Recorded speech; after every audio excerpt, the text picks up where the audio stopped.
du Rabbi Eliphaz Lévi. Dans son cours des philosophies occultes, au milieu du XIXe siècle. Ces rabbins, ils disaient, un jour viendra où un pape, inspiré du Saint-Esprit, entre guillemets, bien sûr, inspiré du Saint-Esprit, déclarera que toutes les excommunications sont levées et tous les anathèmes sont rétractés. Vous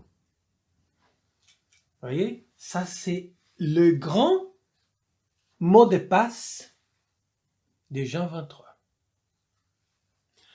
Jean 23, il entre dans une nouvelle église, il ouvre cette porte de la nouvelle église avec ce mot de passe-là. Il va dire, maintenant, toutes les excommunications sont levées et toutes les anathèmes sont rétractés. Exactement comme disaient les rabbins Eliphaz Lévi au milieu du 19e. Remarquez bien, exactement 100 ans avant, un siècle avant. Tout était prêt, tout était organisé. Et quelques années après cette déclaration du rabbin Eliphaz Lévi, vous avez la vision de Léon XIII. La vision de Léon XIII après la messe, elle est aussi très effrayante.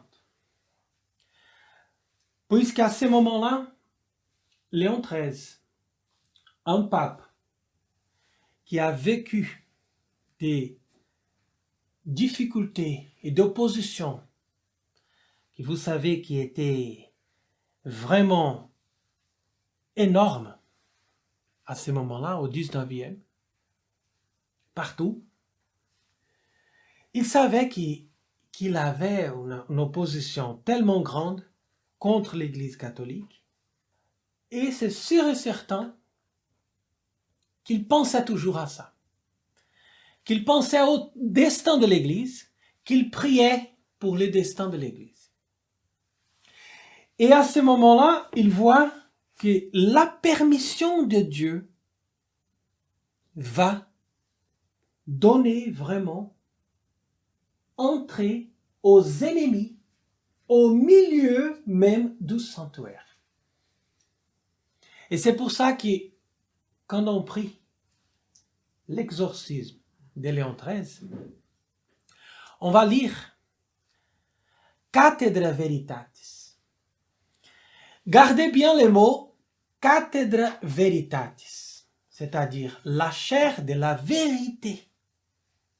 Mais quand Léon XIII parle de cet événement, il ne va pas dire qu'on va avoir un pape qui va s'asseoir à la chair de la vérité et il va dire après des mensonges, des hérésies. Non, il va dire qu'en frappant les pasteurs, les brebis seront dispersées. Continue les rabbins Eliphaz Lévi. Ce pape inspiré du Saint-Esprit, c'est-à-dire Jean 23, il va dire que tous les chrétiens sont unis à l'Église. Les premiers mouvements d'apostasie. C'est-à-dire on va chez les protestants. Donc c'est pour ça que Vatican II va faire tout un document pour l'unité des chrétiens. Vous voyez? Après, vous avez ce pape aussi, il va bénir les juifs et les musulmans. Deuxième pape. C'est-à-dire, d'abord, on va unir les chrétiens. Après, on va unir tous ceux qui proclament le seul Dieu, ce qu'on appelle le noachisme, on va être tous ensemble dans la proclamation d'un seul Dieu. Et après, il va dire aussi, on fait tout ça en conservant l'unité et la inviolabilité le dogme de l'Église.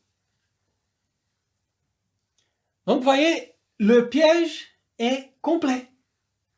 Parce qu'ils vont faire l'unité des chrétiens, que ce n'est pas possible, parce que les chrétiens qui sont des hérétiques ne peuvent pas être dans la même unité du corps mystique de l'Église catholique. Après, il va dire que les juifs et les musulmans sont unis, sont bénis par Dieu. Et donc, nous sommes tous ensemble dans cette dimension autour d'un seul Dieu. Donc, dès que nous avons nié tous les dogmes, après, on termine pour nier le même dogme de la Trinité. Vous voyez qu'est-ce que nous sommes en train de faire? Après, il va dire aussi, en embrassant tous les hommes dans la communion de son amour et de ses prières. Donc, tout ce que Jean 23 a commencé, François a abouti. Donc, nous sommes dans un moment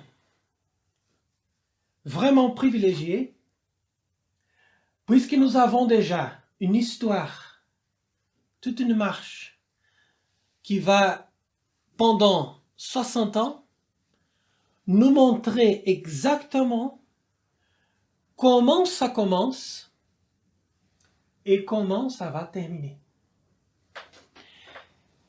Ces rabbins-là, non seulement il a prophétisé entre guillemets, parce que tout ça était déjà bien étudié, bien préparé, bien guidé,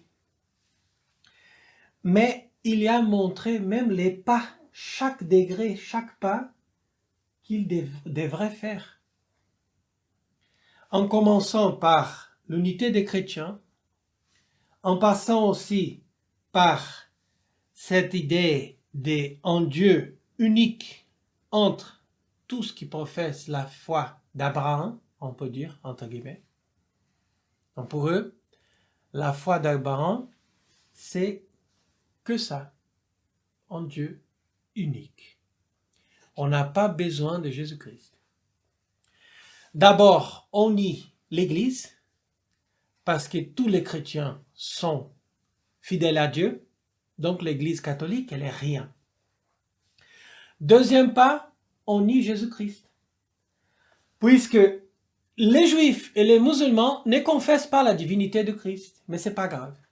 On est ensemble, on est copains. On va faire l'unité, parce que ça, c'est pas très important. Si Jésus-Christ est Dieu ou pas, ça, c'est pas le fondamental.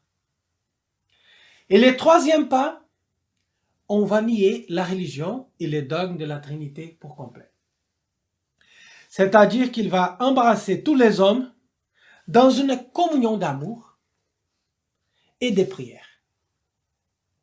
Et c'est ça qu'on voit clairement avec François.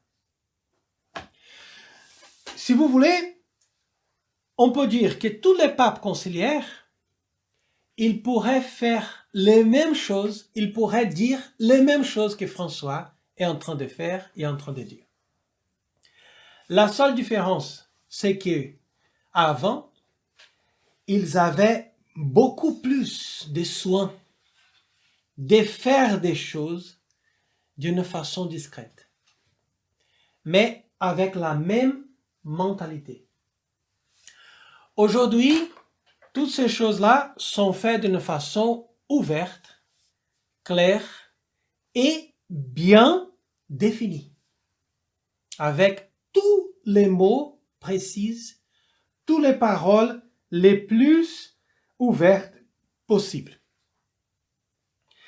Donc, si on considère toutes ces choses, on va voir que nous sommes dans un procès d'enlever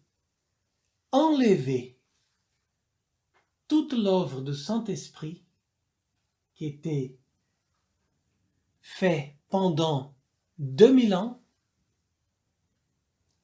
du sang de l'Église et de la face de la terre. Donc, on peut affirmer que lorsque les papes, depuis Saint-Pierre,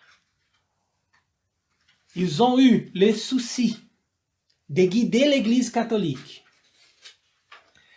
par la vérité et aussi d'excommunier, de chasser dehors de l'Église toutes les hérésies et toutes les fausses doctrines. Maintenant, les faux papes, après Jean 23, ils sont en train d'anéantir 2000 ans de doctrine catholique. Et le travail du Saint-Esprit de 2000 ans avec le pape. Et je vois que la majorité des gens qui ne considèrent pas ces choses sont des gens qui ont appris une religion humaine et extérieure. Et quand ces gens, ils parlent du Saint-Esprit, ils pensent que le Saint-Esprit, c'est que un esprit qui nous donne des sensations, des sentiments. Ils ne se rendent pas compte que la première fonction du Saint-Esprit était celle de guider le Saint-Père, était celle de guider le pape pour clarifier la doctrine et pour montrer d'une façon claire et absolue tout ce qu'il fallait faire dans tous les temps de l'histoire. Donc aujourd'hui, pour ces gens qui ont appris une fausse religion, c'est pas grave d'avoir un faux pape et de continuer à dire que tous ces faux papes sont des papes. Pourquoi? Parce que pour eux, l'Église ne commence pas par la vérité, mais l'Église commence par des structures, des choses tout à fait humaines, et le Saint-Esprit, il est là pour nous donner des sensations. C'est un vrai théâtre. C'est pas une Église divine. C'est pas une institution on peut imaginer que notre Seigneur Jésus-Christ, il a souffert de la croix. Il a ressuscité des morts. Il a permis que les apôtres puissent faire des miracles incroyables partout. Et après, l'Église, 2000 ans après, ça termine comme ça. Un vrai théâtre. Un monde complètement tourné dehors de la vérité.